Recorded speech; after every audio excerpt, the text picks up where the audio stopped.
Karimnagar smart సిటీలో డ్రైనేజీలోంచి plastic వ్యర్థాలు గుట్టలుగా బయటపడుతున్నాయి. 5 రోజుల నుంచి ట్రాక్టర్ల కొద్దీ చెత్తను వెలికి తీస్తున్నారు మున్సిపల్ సిబ్బంది. జనం కనీస బాధ్యత లేకుండా డ్రైనేజీల్లో ప్లాస్టిక్ వ్యర్థాలను పారవేస్తున్నారు. పర్యావరణం పట్ల నగరవాసులు నిర్లక్ష్యంగా ఉంటున్నారు. జనం ఎంత బాధ్యత లేకుండా ఉంటున్నారో చెప్పడానికి ఈ చెత్తే నిదర్శనంగా కనిపిస్తోంది. ఇక దీనికి సంబంధించి మరింత సమాచారం మా ప్రతినిధి భాస్కర్ అందిస్తారు. కరీంనగర్ స్మార్ట్ సిటీ దేశంలోని ప్రధాన నగరాల్లో ఒకటిగా కరీంనగర్ అభివృద్ధి చెందిందని చెప్పేసి పాలకులు ప్రకటించారు.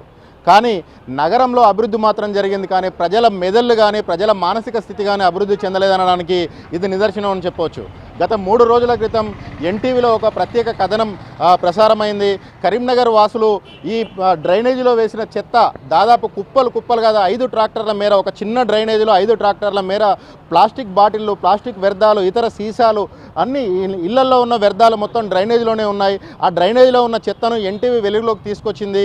ఎన్టీవీ కథనం తర్వాత కేంద్ర మంత్రి బండి సంజయ్ కూడా దీనిపైన స్పందించి ప్రజలందరూ ఒక చైతన్యంగా ఉండాలి, ప్రజలందరూ ఒక సామాజిక బాధ్యతతో ఉండాలి, మోడీ గారు ఇచ్చిన స్ఫూర్తిని ఇక్కడ ఒక సామాజిక బాధ్యతతో ఉండాల్సిన అవసరం ఉందని చెప్పేసి బండి సంజయ్ తన ట్వీట్లో పేర్కొన్నారు. బండి సంజయ్ నివాసానికి అత్యంత సమీపంలో ఈ డ్రైనేజ్ ఉంటుంది. పాలకులను ప్రశ్నించే ముందు ప్రజలు తమ బాధ్యతను మరచిపోతున్నారని చెప్పేసి నెటిజన్లు కూడా, ఎన్టీవీ కథనానికి స్పందించిన నెటిజన్లు కూడా తీవ్రంగా విమర్శలు చేశారు. ప్రజలు ఇంత నిర్లక్ష్యంగా ఉంటే భవిష్యత్ తరాలకు మనం ఏమిస్తామని చెప్పేసి కూడా అందులో ప్రశ్నలు వచ్చాయి. కేంద్ర మంత్రి సాక్షాత్తు ట్వీట్ చేసిన సిచ్యువేషన్ ఉంది. మనతో పాటు స్థానిక corporator, BJP parliamentary in-charge Boinapalli Praveen ఉన్నారు. ఆయన అడిగి తెలుసుకుందాం. సార్ చెప్పండి, మీ డివిజన్లో ఇలా జరుగుతుంది, మీరు ప్రజలకు ఏం చెప్పదలుచుకున్నారు?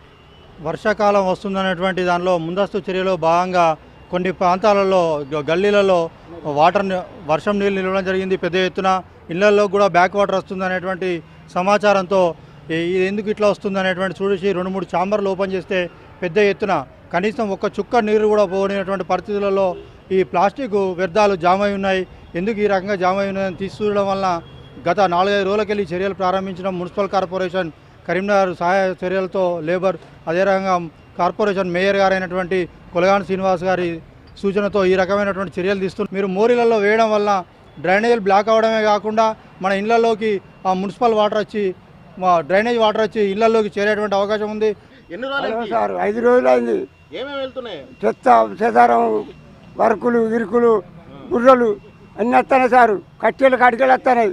ప్లాస్టిక్ బాటిల్ ఎక్కువ ఉన్నాయి, ఈ కీసలు ఎక్కువ ఉంటున్నాయి, అవి బాటిల్ ఎక్కువనే ఉంటాయండి. ఇబ్బంది అవుతుందా తీసినప్పుడు? ఇబ్బంది అయితే సార్ అవుతుంది. అంటే లోపల ఎంత దూరం ఉంది? ఇది ఇంకా దూరం ఇంకా ఉన్నది సార్. ఇంకెంత వెళ్తుంది? ఇంకా ట్రాక్టర్ వెళ్తారు, 2 ట్రాక్టర్ వెళ్తుందో. ఇంకా ముంగడి కూడా ఉన్నది. ఇది ముంగడికి సార్ దాకా ఉంటుంది. ఇది ఇంకా కూడా ఉన్నది. దాదాపు 100 మీటర్ల దూరం ఇలాగే ఉంది, ఇలాగే కొనసాగుతూ ఉన్నది. మొత్తం కూడా ఇది మొత్తం బ్లాక్ అయిన సిచ్యువేషన్ కనిపిస్తూ ఉన్నాం. మనం విజువల్లో చూడొచ్చు. ఎక్కడికెక్కడ ఛాంబర్లను పగలగొట్టి మరి ఈ చెత్తను బయటికి తీస్తున్నారు. ప్రజలు ఇప్పటికైనా స్వచ్ఛందంగా ముందుకు రావాల్సిన అవసరం ఉన్నది. చెత్తను వేరుగా వేయాల్సిన అవసరం ఉన్నది. తాము నాగరికులము, భవిష్యత్ తరాలకు మేము మంచి వాతావరణాన్ని, పర్యావరణాన్ని అందిస్తామని చెప్పాల్సిన అవసరం అయితే ఉంది. కెమెరా పర్సన్ సంపత్తో కలిసి భాస్కర్, ఎన్టీవీ, కరీంనగర్ నుంచి.